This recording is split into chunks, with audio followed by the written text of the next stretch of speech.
Assalamualaikum warahmatullahi wabarakatuh. Kembali lagi di channel Berita Mistis. Untuk kisah kali ini masih ada sebuah cerita dari tulisannya M. Sidik Tanya Demit. Dan untuk kisah yang akan saya bawakan kali ini, sebuah kisah yang berjudul Jangan Menginap di Lantai 3. Sebelum kita lanjut ke ceritanya, tekan dulu tombol like video ini dan jangan lupa tekan juga tombol subscribe channel ini. Nyalakan juga lonceng notifikasinya agar tidak ketinggalan cerita-cerita lainnya. Dan seperti apa untuk kisah kali ini? Langsung saja kita masuk ke ceritanya.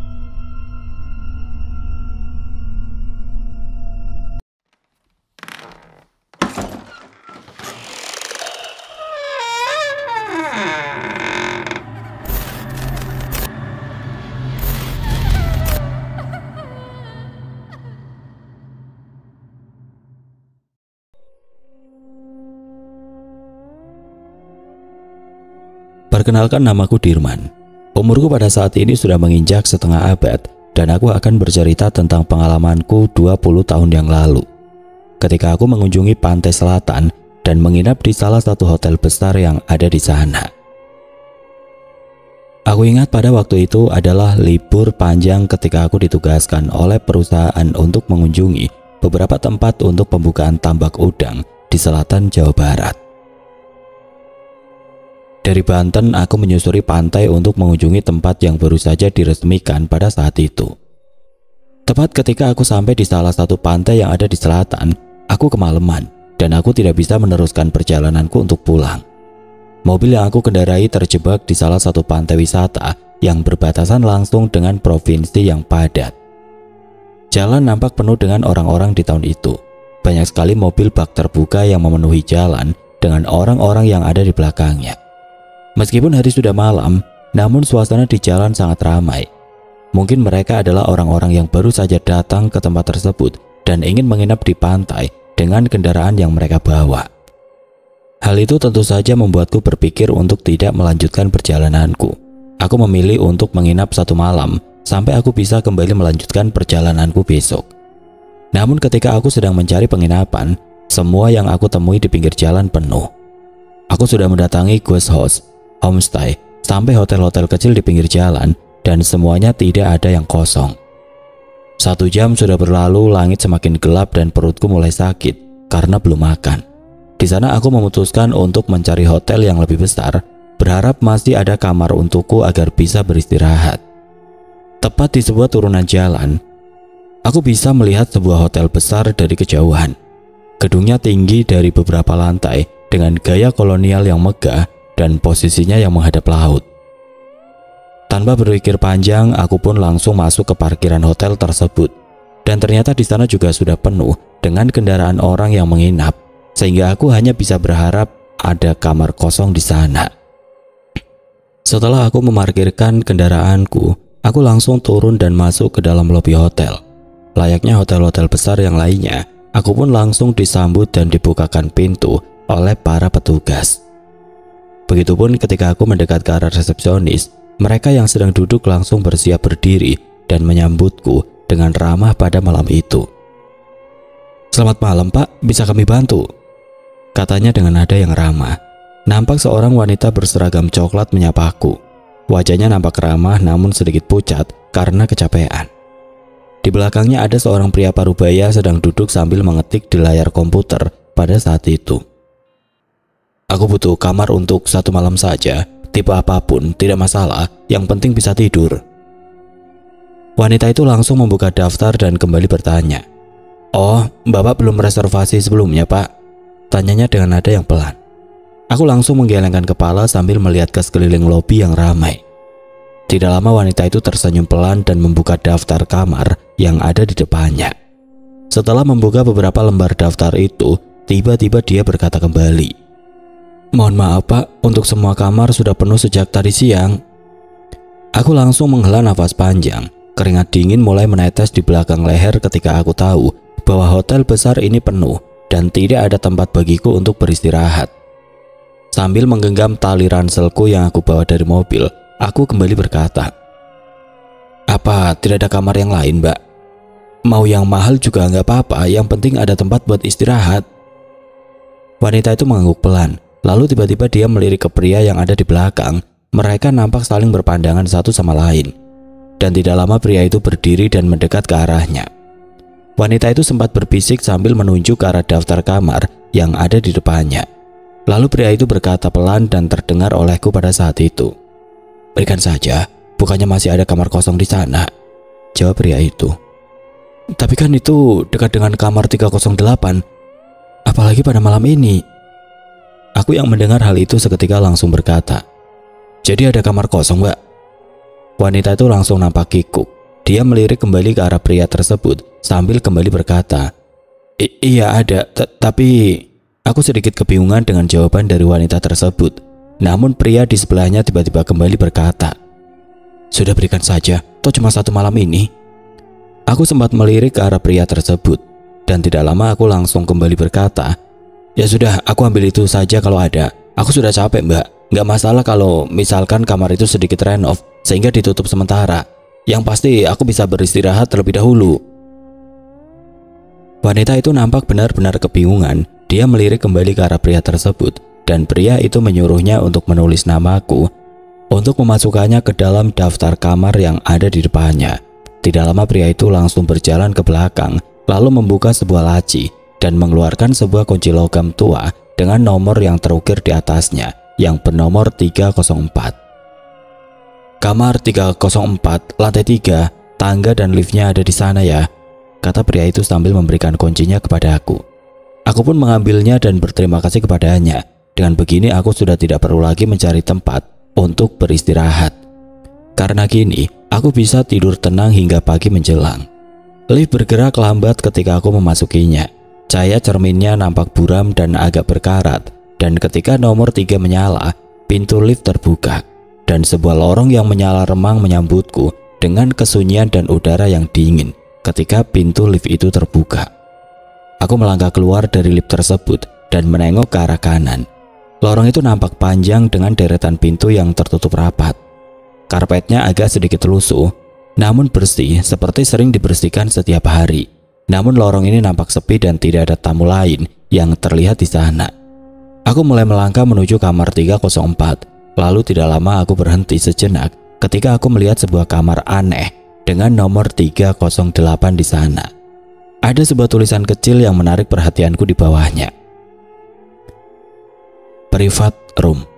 Hal itu membuatku menggelengkan kepala sambil berkata, "Oh, pantas saja. Ada kamar khusus di sini yang mungkin tidak sembarangan orang masuk ke ruangan ini. Bisa saja ini khusus para pejabat atau orang-orang lain yang tidak mau diganggu, sehingga ada tulisan private room segala."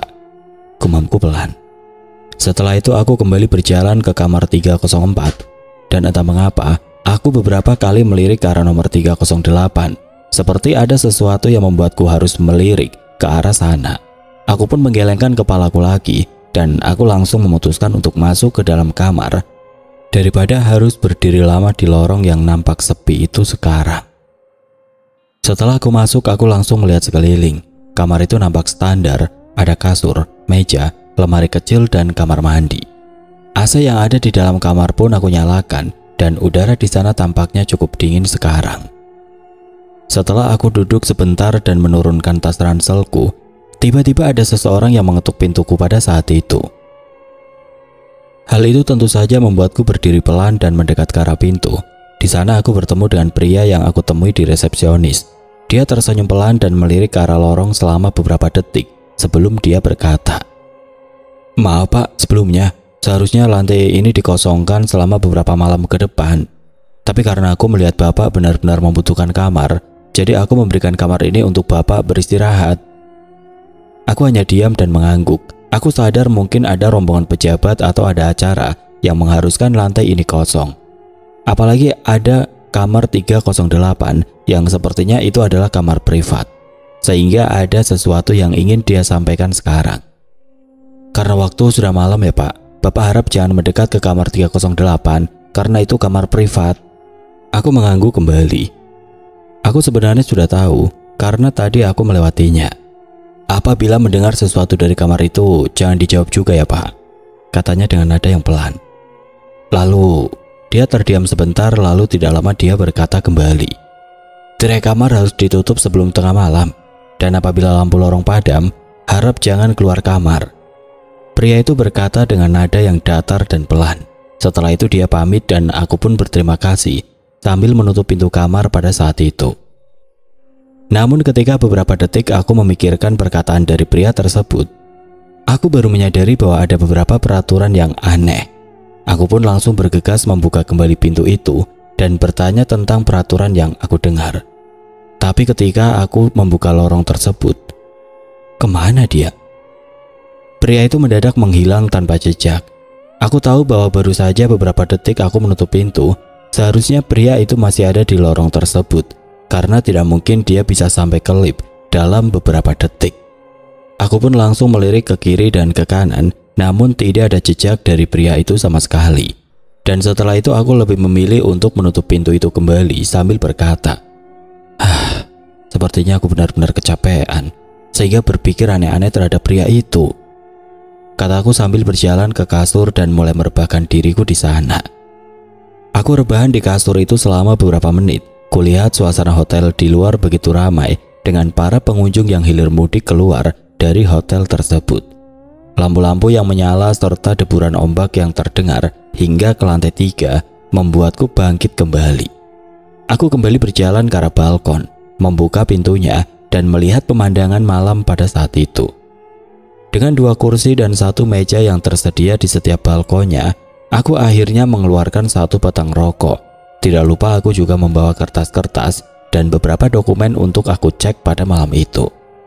Sambil menikmati suasana malam di balkon tersebut, secara tidak sadar sudah 1 jam aku berada di sana.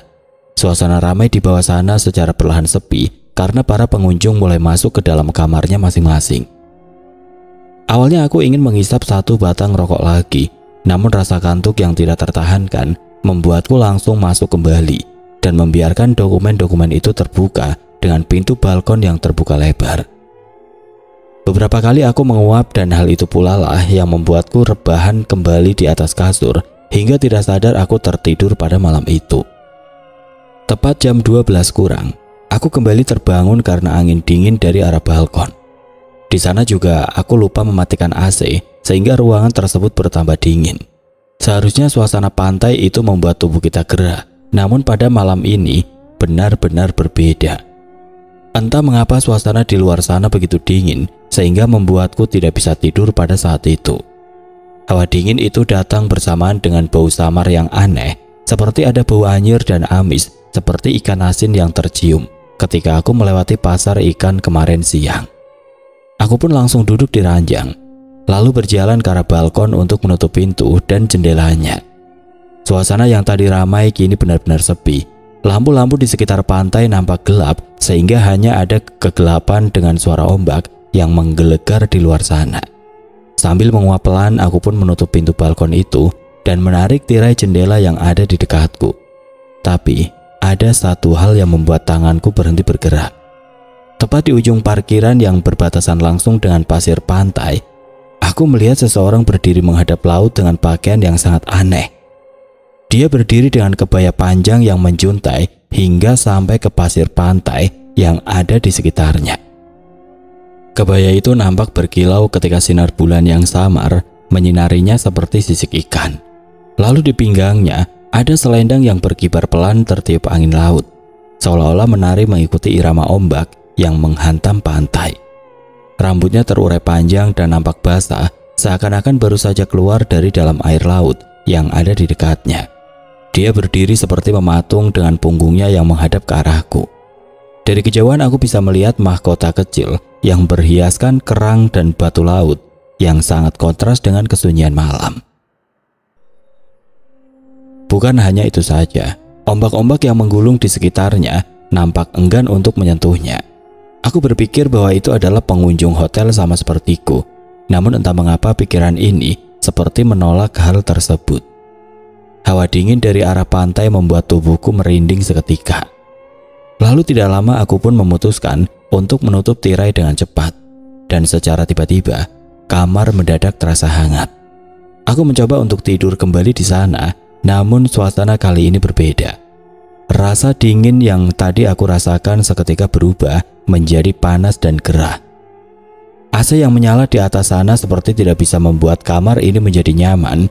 Yang ada aku langsung berkeringat dengan deras sehingga membasahi kasur tempat aku tidur pada saat itu. Kenapa jadi seperti ini? Aku langsung mengambil remote AC. Aku coba utak-atik agar bisa membuatnya dingin seperti sebelumnya. Namun apa yang aku lakukan tidak berhasil, sehingga udara di sana masih terasa panas. Aku juga sempat menelpon ke resepsionis untuk meminta tolong hal tersebut. Dan resepsionis berkata bahwa dia akan mengirimkan salah satu petugasnya untuk mengecek hal itu. Tidak lama terdengar suara dari seseorang yang melangkah di lorong, dan langkah kaki itu berhenti tepat di depan pintu kamarku pada saat itu. Ah, itu dia, kataku dengan nada yang lega. Aku pun bangkit dengan keringat yang membasahi tubuhku. Lalu aku berjalan menuju pintu kamar dan membukanya. Tapi, tepat ketika aku membuka pintu kamar itu, kosong. Di dalam lorong itu tidak ada satupun orang yang berdiri di depan pintu kamar. Semuanya sangat sunyi dengan lampunya yang remang. Aku hanya bisa menggaruk-garuk kepala atas apa yang aku lihat. Dan tidak lama tepat ketika aku berdiri beberapa detik, tiba-tiba aku mencium bau wangi bunga melati yang samar dari arah kiri. Aku langsung melirik ke arah kiri, dan tiba-tiba aku melihat wanita yang tadi berdiri di pantai, kini berdiri tepat di salah satu pintu kamar yang ada di lorong tersebut. Dan ternyata itu adalah kamar 308 yang merupakan kamar privat. Dia seperti tidak sadar bahwa aku memperhatikannya, namun wangi melatinya benar-benar tercium hingga pintu kamar. Lalu tepat beberapa detik ketika aku menatapnya, tiba-tiba lampu lorong itu mati selama beberapa detik, dan tidak lama lampu itu menyala kembali. Tapi tepat ketika lampu itu menyala, wanita itu mendadak hilang. Tidak ada suara dari pintu yang terbuka, tidak ada suara dari langkah kakinya yang berjalan. Seperti tidak masuk akal. Ketika lampu lorong padam dan dia langsung menghilang begitu saja. Aku hanya bisa diam dan tidak bisa bergerak melihat kejadian itu. Seperti tidak percaya atas apa yang aku lihat. Sehingga aku hanya bisa memastikan kemana wanita itu pergi. Tepat 1 menit aku berdiri di sana, aku mencium kembali wangi melati yang kini tercium sangat jelas dan pekat. Hal itu membuat kepalaku pusing karena saking pekatnya wangi melati itu. Aku bahkan mengangkat salah satu kepalaku dan mau menempelkannya di atas dahiku. Setelah itu aku langsung menutup pintu dan menguncinya, karena aku sadar bahwa ada yang aneh dengan kemunculan wanita tersebut. Kayaknya aku benar-benar kecapean deh. Sekarang harus benar-benar istirahat, gumamku sambil kembali tidur di kasur. Aku mencoba untuk kembali tidur, namun kali ini setiap kali aku menutup mata, ada suara yang mengganggu di lorong itu. Seperti ada orang yang bolak-balik melewati lorong itu dengan langkahnya yang pelan, dan itu terus berlanjut hingga jam 1 malam. Aku tidak tahu siapa dia, apakah itu wanita yang tadi atau sesuatu yang lain. Karena langkahnya yang pelan seperti terdengar lambat dan menyeret sesuatu yang berat. Suara itu terus-menerus bolak-balik dari arah lorong, dan aku seperti tidak mau membukanya dan mencari tahu seperti yang tadi aku lakukan. Hingga sesuatu kembali terjadi. Aku mendengar suara ketukan lagi dari arah luar, namun kali ini bukan terjadi di lorong. Namun suaranya muncul dari arah balkon yang tertutup oleh tirai.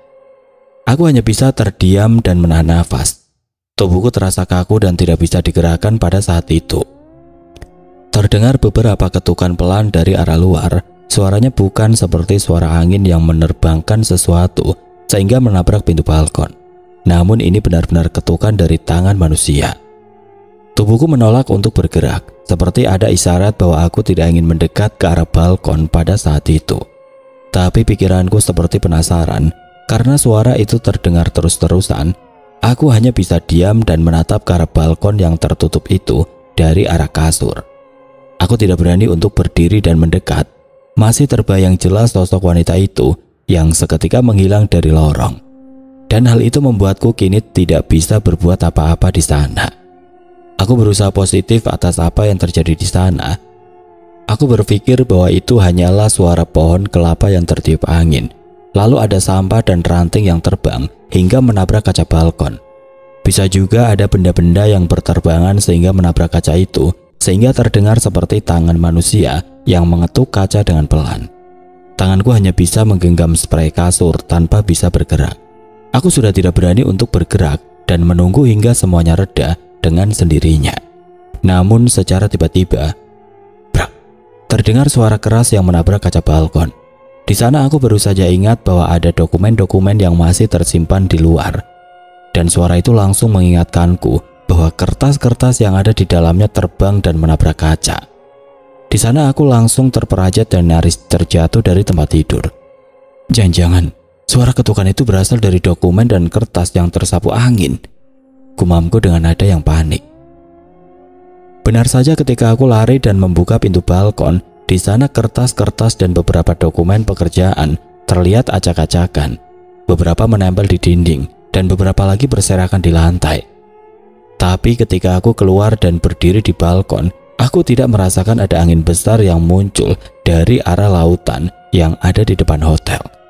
Yang ada hanya bau amis dan anyir dari pantai yang aku cium ketika pintu balkon itu dibuka. Aku pun langsung membereskan dokumen dan kertas-kertas itu. Beberapa kali aku cek karena aku takut ada yang terbawa terbang ke bawah sana. Dan setelah memastikan tidak ada bekas dan dokumen yang hilang, aku pun membawanya kembali ke dalam. Meskipun, astaga, tiba-tiba gagang pintu balkon yang ada di depanku nampak basah. Terlihat pula tetesan air yang jatuh entah dari mana. Terlihat pula ada telapak tangan basah yang menempel di kaca, dan itu bukan telapak tanganku karena bentuknya berbeda. Aku seketika melihat telapak tangan itu. Bentuknya seperti telapak tangan wanita dengan tetesan airnya yang masih basah. Aku langsung melirik ke arah kamar. Pintu yang ada di ujung sana masih tertutup rapat. Begitu juga dengan pintu kamar mandi yang ada di sebelahnya. Namun tepat ketika aku ingin melihat pantulan kaca cermin yang letaknya persis di depan kamar mandi, tiba-tiba, dek, di sana ada sesosok bayangan wanita yang muncul dalam beberapa detik. Sosok wanita itu tersenyum pelan kepadaku dengan wajahnya yang nampak cantik. Selain itu, sosok itu mendadak menghilang ketika aku melihatnya, dan tidak lama kemudian, kaca itu langsung berembun yang bisa aku lihat dari kejauhan. Aku hanya bisa menarik nafas dalam-dalam, keringat dingin seketika membasahi punggungku. Aku berusaha untuk menenangkan diriku kembali, dan dengan tangan yang sedikit gemetar aku hidupkan semua lampu yang ada di dalam kamar. Lampu tidur, lampu kamar mandi, bahkan lampu meja yang ada di sudut ruangan. Aku nyalakan ruangan. Aku butuh sesuatu yang menyala untuk melawan situasi ini, dan lampu yang menyala terang bisa membuatku bisa tenang atas apa yang terjadi. Namun tidak butuh waktu lama sampai ketenangan itu aku rasakan. Tiba-tiba aku merasakan lagi sesuatu yang terdengar sangat nyaring. Suara televisi muncul dan terdengar keras entah dari mana. Suara itu seperti dari kamar yang lain, namun entah mengapa suaranya begitu keras dan nyaring. Suara itu muncul dengan suara perempuan yang tertawa pelan, lalu tidak lama suara wanita itu berubah menjadi sebuah tangisan dan tidak lama lagi, suaranya kembali berubah menjadi suara tawa yang melengking.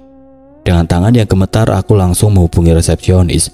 Butuh waktu beberapa kali agar teleponku diangkat olehnya. Dengan suara yang gemetar aku memohon agar mereka memeriksa kamar sebelah dan mematikan televisinya. Soalnya suara tawanya itu benar-benar menakutkan. Dan aku yang sudah mengalami kejadian aneh di kamar ini sehingga menjadi ketakutan akan hal tersebut. Petugasnya hanya menjawab pelan atas apa yang aku katakan. Dengan nada yang tenang dia memintaku untuk menunggu di lorong ketika salah satu petugasnya naik ke lantai 3. Baik Pak, mohon maaf sebelumnya apabila mengganggu istirahat Bapak. Petugas kami akan segera pergi ke sana, jadi silakan tunggu sebentar di luar kamar ya Pak. Aku hanya mengangguk pelan ketika resepsionis itu berkata seperti itu sebelum teleponnya ditutup. Dengan terpaksa aku kembali berdiri dan berjalan keluar kamar. Suasana di lorong semakin menakutkan dengan cahaya lampu yang lebih redup dari sebelumnya. Jujur tubuhku benar-benar gemetar. Aku berharap dia bisa datang dan membantuku untuk mengetuk semua pintu kamar yang ada di sana untuk memelankan suara televisi yang nyaring ini. Kenapa lama sekali petugasnya nggak datang-datang? Aku sudah berdiri selama beberapa menit di luar kamar, namun tidak ada tanda-tanda bahwa ada petugas yang datang dari arah lift atau tangga. Lorong yang keremang-remang dengan udara yang dingin daripada di dalam kamar membuat tubuhku resah dan tidak tenang.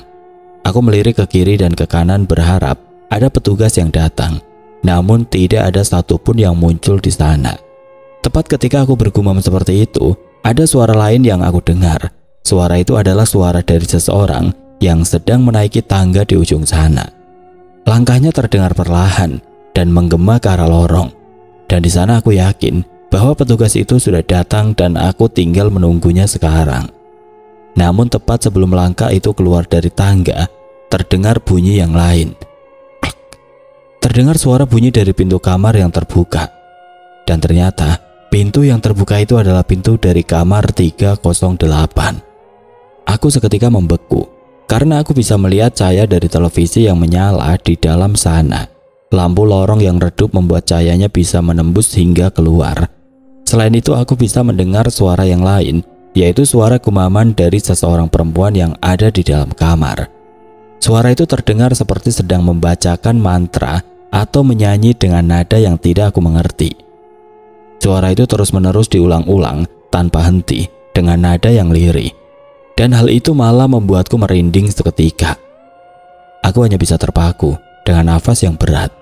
Dadaku terasa sesak dan hanya bisa berdiri sambil menatap pintu 308 yang terbuka. Di sana aku bisa mengintip sedikit bahwa di dalam ruangan itu semuanya berwarna hijau. Dan terlihat pula ada salah satu lukisan besar yang tidak terlalu jelas terlihat dari arah kamarku. Tapi ada sesuatu yang aneh. Aku tidak melihat televisi di sana. Ketika aku menatap ruangan itu dengan seksama untuk mencari di mana televisi itu berada, tiba-tiba ada sebuah tepukan dari belakang. Dan di sana aku merasa bahwa itu adalah petugas yang aku tunggu, sehingga aku langsung membalikkan tubuhku sambil berkata, "Akhirnya datang, cu." Dek. Di sana jantungku benar-benar berdetak dengan kencang. Wajahku nampak benar-benar pucat karena bukan petugas yang ternyata muncul tepat di belakangku. Namun ternyata dia adalah wanita berkebaya hijau yang tadi aku lihat beberapa kali di dalam lorong ini. Dia berhenti tepat 2 meter dariku. Wajahnya tampak tersenyum tipis dengan kedua matanya yang kosong. Rambutnya yang basah menjuntai ke bawah dan di ujung jarinya masih meneteskan air seperti baru saja dia keluar dari dalam air. Aku ingin sesekali berteriak, namun ada sesuatu yang menahan tenggorokanku sehingga tidak ada suara yang keluar. Tubuhku membeku selama beberapa detik, dan ketika wanita itu memiringkan kepalanya, brak, seketika aku lari ke dalam kamar dan membanting pintu dengan keras. Tubuhku langsung menyender ke arah pintu kamar, berharap bahwa wanita itu tidak memaksa untuk masuk ke dalam. Jantungku semakin berdetak dengan kencang, wajahku benar-benar pucat sehingga aku hanya bisa duduk dan tubuhku menyender ke arah pintu. Siapa dia? Kenapa dia selalu muncul? Gumamku dengan nada yang bergetar. Jujur aku benar-benar ketakutan. Di sana aku takut sekali dengan kemunculan wanita itu. Meskipun wajahnya tidak menyeramkan, tetapi tetap saja kemunculannya membuat tubuhku ketakutan. Aku hanya bisa duduk selama beberapa menit, berharap bahwa semuanya telah usai. Namun ternyata itu bukanlah sebuah akhir, karena ketika aku melirik ke arah kamar, aku baru menyadari bahwa ada sesuatu yang berubah di sana. Lantai kamar seketika basah, seperti ada air yang membasahi seluruh lantai di sana. Ini bukan lembab karena AC bocor atau karena tumpahan air mineral, namun seperti air laut yang dingin dan asin. Air itu secara perlahan merembes dari bawah pintu balkon, lalu menjalar ke seluruh ruangan dan membasahi karpet dan menyentuh kakiku yang duduk di dekat pintu kamar. Aku langsung mendadak berdiri. Air itu seperti air es yang menusuk tulang. Jantungku semakin tidak karuan. Dan tidak lama suara wanita itu kini terdengar lagi. Dan kali ini dia seperti berdiri tepat di balik pintu dengan tawanya yang pelan namun menyeramkan. Dar, terdengar deburan ombak yang menggulung dari luar. Gulungan ombak itu seperti menari-nari dan terasa dekat dengan kamar. Aku kedipkan mata beberapa kali, berharap bahwa ini hanyalah efek dari kelelahan yang aku alami selama ini. Tapi gorden yang seharusnya tadi tertutup ketika mengambil dokumen dan berkas di luar sana, kini terbuka dengan lebar, dan hal itu membuat angin dingin masuk ke dalam sehingga membuat suasana kamar semakin mencekam. Aku yang panik langsung berlari untuk menutup kembali gorden dan pintu balkon. Aku takut apabila dibiarkan terbuka seperti itu akan membuat semuanya semakin parah dan wanita itu bisa masuk dari pintu tersebut. Namun tepat ketika aku baru saja sampai ke pintu balkon, tiba-tiba pintu kamar mandi yang ada di dekat pintu kamar tiba-tiba terbuka sendiri. Di sana aku kembali menahan nafas. Suara tawa di balik pintu kamar mendadak hening dan sunyi, namun tergantikan oleh suara pintu kamar mandi yang terbuka pelan sehingga terdengar sangat jelas. Tak. Tiba-tiba tepat ketika pintu kamar mandi itu terbuka, pintu itu dibanting kembali sehingga tertutup rapat. Hal itu tentu saja mengagetkanku, sehingga aku langsung berlari ke arah pintu kamar untuk menyelamatkan diri. Dengan tubuhku yang sedikit panik, aku langsung berusaha untuk membuka pintu tersebut. Tapi, kenapa pintunya terkunci? Aku berusaha menarik pintunya sekuat tenaga, namun pintu itu tidak bergerak sama sekali. Kupelintir gagangnya berkali-kali namun tidak berguna. Aku melihat rantai pengunci yang ada di sebelahnya dan ternyata tidak terpasang. Seharusnya pintu bisa dibuka dengan gampang, tapi seolah-olah ada sesuatu yang menahan pintu itu dari luar. Di tengah-tengah kepanikan itu ada sesuatu yang membuatku ketakutan hingga mencapai puncaknya. Tepat dari dalam lemari yang ada di dekat pintu kamar, ada sesuatu yang muncul di sana. Aku hanya bisa diam dengan jantungku yang hampir pecah. Aku melirik ke arah lemari itu dan di sana ada wanita berkebaya hijau yang berdiri dan menatapku dengan senyumannya yang menyeramkan. Aku tidak pernah melihat bagaimana dia masuk. Tidak ada suara langkah. Tidak ada pintu yang terbuka dari luar, namun entah mengapa dia tiba-tiba muncul di sana. Sosok itu hanya berdiri diam dengan sebagian rambutnya yang basah menutupi wajahnya. Kali ini aku bisa dengan jelas melihat wajahnya yang tampak pucat, seperti orang yang sudah lama tenggelam di dalam air. Matanya terlihat putih tanpa ada bola mata, bibirnya membiru dan pecah-pecah, seluruh kulitnya pucat seperti baru saja diangkat dari laut. Dia keluar dan melangkah pelan ke arahku. Kakiku ingin mundur namun tidak bisa karena aku berada di pintu kamar yang tidak bisa terbuka. Aku hanya bisa lari melewatinya ke arah kasur dan tidak ada yang bisa aku lakukan selain membuka balkon dan melompat dari sana. Itu adalah sesuatu yang gila, namun tidak ada yang bisa aku lakukan di saat-saat seperti ini. Dia mendekat secara perlahan, melayang melewati genangan air yang membasahi lantai kamarku pada saat itu.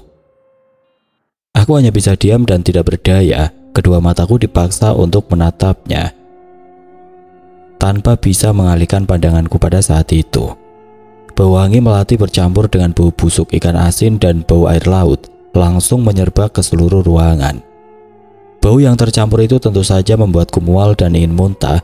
Beberapa kali mulutku terbuka, namun tidak ada sesuatu yang keluar dari dalam mulutku pada saat itu. Wanita itu semakin dekat dan semakin dekat. Ketika hanya beberapa langkah lagi untuk sampai kepadaku, di saat itulah dia tiba-tiba menghilang. Hal itu membuat tubuhku langsung terjatuh ke kasur. Nafasku terengah-engah dengan pandanganku yang mulai kabur. Kepalaku terasa pusing dan udara di sekitarku terasa berat seperti layaknya di dalam air laut.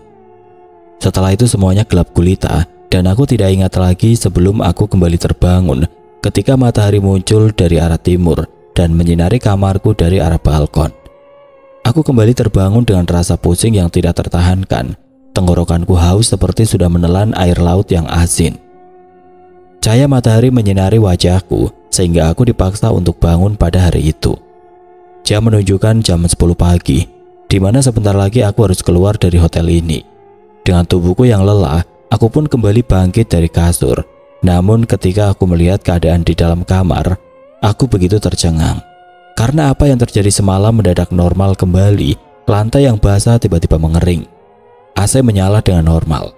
Tidak ada tanda-tanda air laut masuk dari balkon. Bahkan tidak ada tanda-tanda dari bayangan perempuan itu.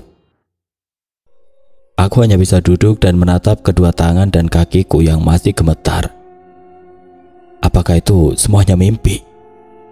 Aku melirik ke arah balkon yang kini diterangi oleh sinar matahari. Di sana aku baru sadar apabila ini hanya mimpi. Seharusnya dokumen dan kertas-kertas yang aku cek kemarin malam masih ada di meja balkon yang ada di luar. Namun dokumen-dokumen itu sudah rapi dan aku simpan di dalam. Di sana aku terdiam kembali. Sepertinya apa yang aku alami ini bukan mimpi, tapi itu adalah kenyataan. Aku sempat berdiri dan mendekat ke arah kaca balkon. Dan di sana aku masih bisa melihat bekas telapak tangan basah di kaca yang sudah mengering. Aku hanya bisa menggelengkan kepalaku beberapa kali. Lalu setelah itu aku langsung bergegas tanpa pernah diam lebih lama dalam kamar tersebut. Semua barang-barang aku bereskan. Tidak butuh waktu lama aku langsung keluar kamar dan menyusuri lorong tersebut. Di sana aku kembali melewati kamar 308. Pintunya nampak sedikit terbuka karena ada orang yang sedang membersihkan kamarnya. Aku bisa melihat dengan jelas isi dari kamar 308 itu. Semuanya berwarna hijau dengan lukisan besar di salah satu dindingnya. Hal itu tentu saja membuatku bergidik kembali atas apa yang aku lihat. Karena kamar inilah aku mengalami hal yang menakutkan sepanjang malam. Aku langsung melanjutkan langkahku dan turun ke arah lift untuk sampai ke lobi. Di sana aku komplain kepada resepsionis karena beberapa kali aku menelpon dan tidak ada petugas yang datang ke atas. Resepsionis itu meminta maaf atas apa yang dialami. Dia berkata bahwa telepon yang ada di lantai 3 semuanya terputus dalam beberapa hari ini dan tidak bisa dipakai untuk sementara waktu. Aku hanya bisa terdiam. Kalau memang itu terputus, kenapa aku bisa berbicara kepada seseorang di dalam telepon itu? Sudah cukup aku mengalami hal yang menyeramkan. Tanpa bertanya lebih lanjut lagi, aku langsung check out tanpa mengucapkan terima kasih kepada resepsionis tersebut. Aku langsung meninggalkan hotel itu dengan segera dan tanpa menoleh ke belakang. Aku langsung meninggalkan hotel itu sambil melirik ke arah kaca spion depan. Di sana aku melihat sesuatu tepat ketika mobilku ingin keluar dari parkiran. Tepat di salah satu balkon lantai 3, ada seseorang yang menatapku, seorang wanita yang aku temui semalam. Namun wajahnya tampak berbeda. Dia nampak cantik sekarang. Sinar matahari yang terik membuatnya sedikit transparan, sehingga aku tidak terlalu jelas melihatnya. Dia menatapku yang kini keluar dari parkiran. Dan dia seperti tersenyum pelan kepadaku, sehingga aku langsung melirik kembali ke arah jalan.